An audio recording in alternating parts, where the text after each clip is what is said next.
In New York City after heavy rains and flooding left extreme damage. And the steps 2 states are taking to make sure rivers go back to their natural flow. Plus, could another planet's moon potentially support life? Those details behind the Webb telescope's latest findings. WBRC Fox 6 News. First Alert Weather Extra starts now. And welcome back into First Alert Weather Extra. Our chief pilot, J.P. Dice, capturing this image of Lake Purdy. And Lake Purdy, well, it's always beautiful out there, but you can see that the water level, Tania, a little bit lower right now. Yeah, Wes, I can see that in the photo. Awesome view. Definitely wish I was in the plane with JP, but yeah. So can you tell us a little bit more about Well, you can clearly tell we need rain. I mean, you can see the water level's a lot lower right now, and I was just looking at our normal for the month of September as we count down to October arriving this weekend's over 3.87 inches to be precise as far as the rain. So we typically in September can get over 3.5 inches, but you know, a lot of times tropical systems kind of weigh into that budget as well. Makes sense. And we haven't seen a lot of that, at least tropical activity bringing us as much rain for this month. But you do have a look at our next chances for rain, right? Yeah, we could see a few showers making a return in later on next week. But so far, month to date, looks like we're going to finish with 191.94. So we way behind there on the rainfall for the month of September. Let's go to the graphics here. We'll show you what's going on across the area right now. We've got a lovely sunset view. And by the way, the bright moon will be making a nice return for this evening, so plan on another moonlit sky out there for tonight. Temperature right now in Birmingham at 84 degrees. Got a lot of high schools about to kick it off out there. Should be a fantastic night for high school football, but for whatever plans you have for this evening. But lovely sunset that we're capturing there, and you can see the view from Shelby County at the University of Montevallo. Sun now over the tree line there, 86 degrees, but what a beautiful evening. We actually, you can tell at night during the mornings when we say dry heat, I mean, it makes such a big difference. And at night, those temperatures drop off. So we're going to have pleasant evenings, cool mornings. That little taste of fall is still out there. You'll know that October's right around the corner. And we got warm afternoons and the afternoon highs in the upper 80s. But don't let the coolness and the comfortable weather in the mornings throw you off. Make sure you have plenty of water, you stay well hydrated, and you have plenty of sunscreen, especially out there at Talladega this weekend. It's going to be hot, those afternoon temperatures in the upper 80s, close to 90 degrees out there in that direct sunshine. Rainfall possible next Friday. That's one of the next things, a few showers possible. I'm not expecting anything like what happened today in New York. Check it out here. We've got a stalled low that's off the East Coast, and it brought all this rainfall, not a tropical system here. We had a situation a couple summers ago, really reminded me of that, where we actually had a low pressure system that brought scattered thunderstorms. We had flooding, some big time flooding. Well, that's kind of what they're dealing with here. Slow moving area of rain, ended up with over 5 inches of rain in places like the Bronx and back in towards Brooklyn. There's a look at the setup this evening, even more of that rain spreading in across Long Island. You can see, look at that, 4 to 5 inches of rain. You get all that in a short amount of time, and obviously right there around New York, the infrastructure there just trying to keep up with all that rainfall. That's a lot of water that's got to go somewhere, right, Tania? Yeah, Wes, you're exactly right. See, in New York City, the state is actually under an emergency because of the severe flooding that's been happening throughout today. And according to the National Weather Service in New York, this is now the wettest day on record since 1948 at the John F. Kennedy Airport in Brooklyn. A month's worth of rain fell in just 3 hours, leaving multiple subway lines, roads, and even airport terminals closed. Central Park's weather station observed 2 inches of rain in just 1 hour. This is the second highest hourly rainfall total measured there in 80 years. And as we've mentioned here on Weather Extra, low water levels in the Mississippi River is causing issues for vital ports and boats. But as Griffin Demarius shows us, companies are starting to get creative. I hope we don't have to do it every year, but you know, it's the same as last year, really just a repeat. When you look at these pictures side by side, do you notice anything different? No, that's because for the second year in a row, the Mississippi River is reaching record low numbers. I think on the Osceola gauge, we're around a minus 10.5, 10.4, somewhere in there. Jeff Worsham is the Osceola port manager for Poinsett Rice and Grain, and he said when the water levels get this low, they have to scramble. Well, we're down to one dock out of 3 that we normally use, and on that one dock we're only loading barges about 60% capacity that we normally do. So we're, instead of doing 2 a day, we're having to do 3 and 4 a day. When the water is where it should be, I wouldn't even be able to stand right here. But the Mississippi River is starving for rain. And unless it comes from the Ohio River Valley, this water is going to continue to push out, causing a lot of problems for people that work up and down these banks. Slows things down has extended our hours that we're having to work. But thankfully, Worsham and his staff were more prepared this year, so when barges can't make their way down to them, they have some on hand. I think we're just keeping more barges around that we can get ahead of time, and we started lightning drafts before the water actually got down to where it was a problem. And seeing this much sand on the backside of the port is not normal for this time of year. As Worsham said, they desperately need rain, but it has to come from north of us. Anything from here south doesn't really help us on this side or this end of the river, but a good front coming across the Ohio River Valley would make a big difference. Unfortunately, though, that front is nowhere to be found as models show these low numbers could continue into mid-October. That's expected to stay kind of steady for the next foreseeable future. No rain really in sight. Well, on Thursday, the Mississippi River at Osceola was measured at negative 10.4 feet. Wes? All right, a massive dam removal project is underway in Oregon and California in an effort to restore river ecosystems across the country. Over 2,000 dams have already been removed. You know, we're just talking about infrastructure and all the rain, and this kind of ties into all that. By the end of the next year, more than 400 miles of river will be able to flow naturally. These dams have been used, of course, to create hydroelectric power further out west, you know, that areas that don't get quite as much rainfall, but they weren't just producing local power. The process of removing the Iron Gate Dam and 3 other dams here on the Klamath. A year from now, the Klamath will be a free-flowing river through this hydroelectric reach for the first time in over 100 years. We want to stabilize the soil. We want to get things growing. We will also be helicoptering in trees. At the time that the dams were built and the area inundated, some of the land was taken by eminent domain, but our people were displaced from this area. Well, such an important project and infrastructure there. After the dams are removed, Native American tribes will collaborate with workers to plant billions of seeds to help bring the habitats back to their original state. Well, check this out. Oh my goodness, you're gonna love this one. A key building block to life may have just been spotted on one of Jupiter's moons. Astronomers using the James Webb Telescope found an abundance of carbon dioxide on Europa, one of the planet's moons. And even though it's one of the several ocean worlds, scientists question whether or not it could support life. They are now planning future missions to take a closer look to see if it actually has the necessities for life. And in 30 seconds, we'll introduce you to our meteorologist for the week for this week's installment of Mets Around the World.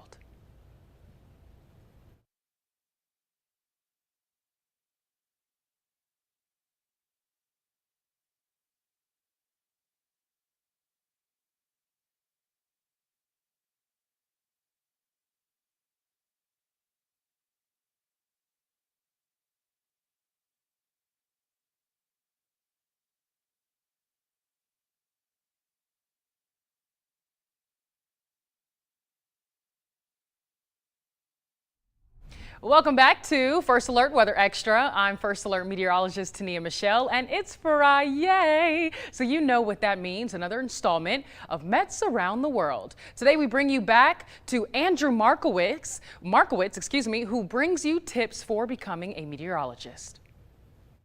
Well, I would say first and foremost, be prepared for a lot of math and physics. So if I compared my freshman class to my graduating class, we probably lost 70 to 80% of people. A lot of that was because of the math and science. So if you're someone who's in high school, try to take as many classes as you can and just try to make sure that those skills are sharp. Now, you don't have to be great at it. There are resources there to help you, such as tutoring. You can even take classes over the summer, but that's what really is what steers people away. Either they can't handle it or they decide it's not really worth it. So just keep that in mind before you make the decision of going to be a meteorologist. And then number two, I would just say find something that differentiates you between other meteorologists. So, meteorology is a relatively small field compared to a lot of other things. So there aren't that many, but there's going to be not many or a lot of people vying for one job. So the competition is still pretty high. And so, what if you do become a meteorologist, you have to think about what am I doing that nobody else is doing, or what am I doing that's better? So I like to advocate for a meteorology plus one if you're in college. So for me, it was going in that energy, business, and finance route. Other people, it's things like GIS. I know people who have gotten math minors or math majors, even something like Spanish, just some other skill that you can add to your resume. Programming would be a really good one as well, or statistics, data management. And it doesn't even have to be academically either. It can be something in your personal life that makes you stand out too. So I didn't do this in college, but right now I currently run a weather TikTok account where I go on, make forecasts, and kind of talk to people. And that was something I didn't really see anybody doing. And now I'm one of the biggest weather presences on TikTok. So if you do something like that, whether it's in your free time or academically, just something that makes you stand out from everybody else. And then the last thing I would say is the power of networking is absolutely essential. So for me, when I was in college, my senior year, there was a program with a board of private sector meteorologists, which I'm currently running. But at that time, they had a mentorship program where they matched me with someone who was working in the energy sector. So that person ultimately gave me advice on resume, interview prep, whatever I needed to get my first job out of college. And then from there, kind of introduced me more to the energy sector. But the biggest thing with that was having the one connection opens the doors for multiple connections. And one of those other connections ended up being the person that I replaced at this company. So it goes to show you that putting yourself out there and reaching out to people, most people are going to be very receptive to that.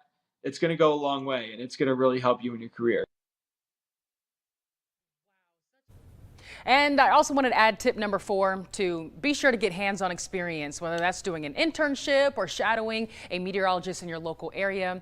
And that's something you would do with any career. Well, Wes, where you at, friend? Well, I've got to go over here. I've got to change the monitor because we got some pictures that we want to show you, and you can't see those pictures. Yes, let me bring them up. I've got to grab the controls here so you can see. We have some weather photos of that lovely full moon out there last night. Yeah, check it out, the beautiful harvest moon. That was from Springville. Gary Ernest sharing that on the First Alert weather app last night, and we had a lot of photos. I'm just amazed, Tania. I'm sure there's some nice cameras out there, but some of these photos come off of like iPhones and Androids, and it's just amazing. Check out the one you have there from Hayden. Oh yeah, Donna Wells, gorgeous view there. We have some photographers across Central Alabama. Nice photo sent in from Ashley Smith as well from Pell City. And then we have Justin George, Harvest. Wow. This was taken out of Lincoln. Yeah. Oh, gorgeous view there. And by the way, I kind of stretched that photo out a little bit. I promise you the moon's not shaped like an egg. That's my fault, but you can see there I kind of brought that into full perspective. But same for those lovely photos. But we certainly appreciate you sharing those with us and continue to share. We're going to have another beautiful moon out there this evening and beautiful sky, beautiful sunsets this weekend. Share those. A lot of folks also send those lovely beach sunset photos in, but I'm looking forward to some fall colors pictures here coming up. But we got a forecast coming up that features, well, we're going to be talking about some more hot afternoons, but finally a chance for some rain. Yeah, Wes, and on First Alert Weather Extra, we'll also be talking about how scientists in Cuba are making history by studying the impact of pollution in their island seas.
Welcome back in. Let's jump right into Saturday's forecast here. We're going to start out with temperatures in the low 60s tomorrow morning in a lot of areas. Nice cool start to the day. Afternoon, lots of sunshine and a warm up into the 80s again. And yeah, it's possible we could see close to 90 in some spots later in the day. You can see there's some sunshine and a few clouds, fair weather clouds, but no wet weather showing up. Another very crispy, dry weekend on tap. Certainly plan on watering. I've got a couple of plants on our front porch. I told Nicole, I said those plants need some water bad, and yeah, the plants are just soaking it up, and everything really starting to dry out there. We've got the pumpkin patches kicking it off this weekend. Jonathan Hardison, he said, man, I'm going to 4D Farms. Looking forward to that this weekend. If you have a trip planned, well, of course, dry weather expected there. Going to pick out a pumpkin.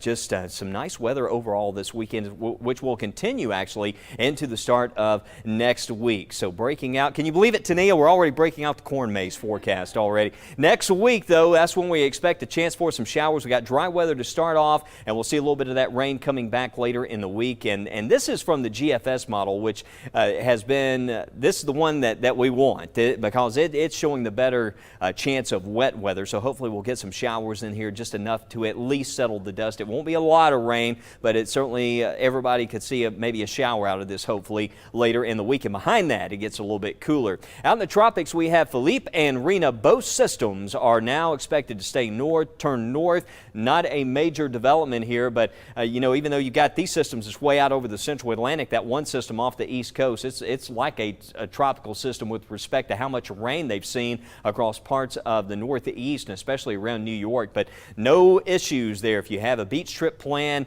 those systems not expected to move into the Gulf of Mexico. But a weekend at Talladega, these are the forecast highs, which you can see close to what we're seeing on our forecast maps all across the state. Here at the Super Speedway, we'll be close to 90 tomorrow, upper 80s there on Sunday, but nice mornings again. And you can see that chance for showers right now. And I know we'd like to see 70 or 80%, but right now, well, we can only keep it at 30% because we've got that chance for a few showers there for Thursday night and into Friday. Hopefully the data will trend more towards showers as we go into next week, but as we get a little bit closer, we've just got to watch the new data as it comes in, and hopefully Tania and Fred will have some good news for us this weekend. Good news, Tania, okay?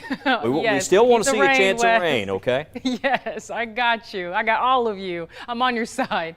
All right. Well, Cuban scientists are carrying out one of the largest oceanographic surveys in the island's history. They're doing this by creating a way to study the impacts of coral reef bleaching and microplastics in the ocean. Patrick Ockman has more. Porpoises swim off the coast of Cuba. The waters here may seem pristine, but like seemingly everywhere else, this Caribbean island nation is grappling with the threats from a rapidly changing climate. Now in the first research expedition of its kind, 24 Cuban scientists and crew circumnavigated the entire island to carry out what they say is the most comprehensive study ever done on climate change and the impact it's had on Cuba. Researchers dive from coral reef to coral reef and say what they have found is even more dire than they expected. Hemos visto un blanqueamiento. We've seen a bleaching of corals, which is something that is worrying and that is massive, she says. The majority of coral is bleached, and this is because of the high temperatures. The scientists say it's not too late to reverse the damage, but that we have to dramatically reduce human-caused pollution that is heating oceans to record levels, killing off coral reefs and filling the seas with microplastics. With this study, these scientists say they will be able to measure much more accurately how much harm is being inflicted on Cuba's unique natural environments. We are going to have a baseline, she says. We hope to identify the spots along the coast where the pollution is and how concentrated it is. For 2 months, the scientists carried out dozens of dives, taking hundreds of samples from the bottom of the ocean. Scientists are barely out of their wetsuits before running tests in their makeshift laboratory. They hope what they learn can change how resources on this island are used. Scientists say they're making the case to government officials here that the country needs to transition from commercial fishing to have a greater focus on marine tourism. As they say, a shark can only be caught and eaten one time, whereas that same shark can be enjoyed by tourists on a dive excursion again and again, something that's not only better for this country's environment, but also its economy. The change will not come easy, but for Cubans who depend on mangroves to protect them from hurricanes and beaches to attract tourists, experts say there is no other choice. No es un lujo, es una necesidad. It's not a luxury, it's a necessity, he says. Even with so many difficulties, we can't stop learning about coral reefs. They protect the beaches, they protect us from extreme weather, they give us sand and fish and the things we eat. The scientists traveled more than 1,800 nautical miles to better understand an incredible natural world off Cuba's shores that is increasingly at risk. Patrick Ottman. And as we go to break, here's a look at today's Weather Almanac.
All right, Tania, looks like this dry weather is sticking around into next week, but this is kind of, this is fall in Alabama. We got the cool nights, we got the nice crisp mornings. It still gets a little bit hot in the afternoon, but you can kind of tell October's about to start. Yeah, and then we even saw there could be some lot cooler temperatures like 14 days from now, 7 days from now. It's certainly possible. We go beyond Friday of next week, and some of the global data, a lot of the deterministic data has been suggesting that some of this cooler air, continental air, is going to break away and move to the south. Look, it's coming. It's just a matter of when it's coming. And this time last year, we had overnight lows in the 40s, so we were already dealing with those kind of cool overnight temperatures. So that front coming late next week, will it be as cold as what some of the data suggested the past couple of days? Probably not. We'll see it moderate a little bit. And again, the chance for showers is there, but it is certainly a signal that changes are coming. And I would certainly be ready next weekend for that real taste